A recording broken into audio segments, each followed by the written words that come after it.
D'après l'OIT, plus de 1,2 milliard d'hommes en âge de procréer vivent dans des pays où le congé de paternité n'existe pas.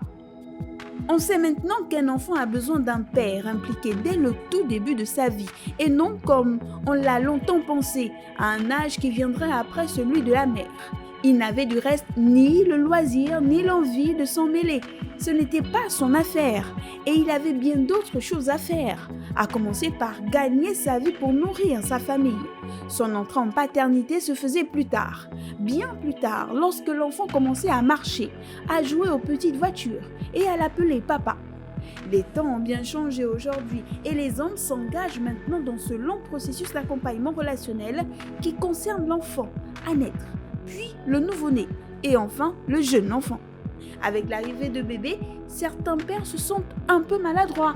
Ils sont parfois intimidés par la relation presque fusionnelle qui existe entre leur enfant et leur conjointe. En tant que nouveau papa, vous gagnerez donc à créer rapidement un lien direct avec votre bébé. Cela permettra à une relation plus forte de s'installer entre vous dès sa naissance. Vous pourrez ainsi connaître votre enfant et ses particularités.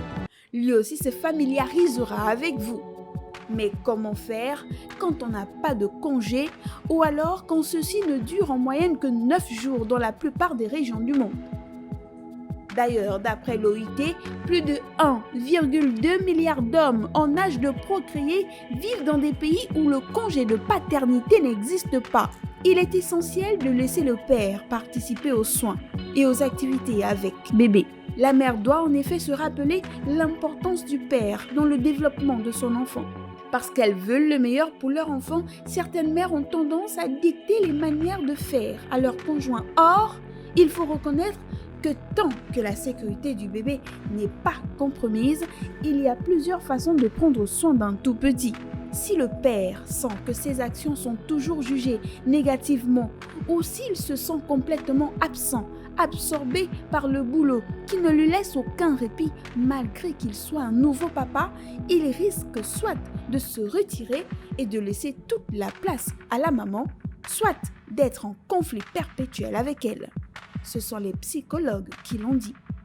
En tout cas, retenez que 1,2 milliard d'hommes en âge de procréer vivent dans des pays où le congé de paternité n'existe pas.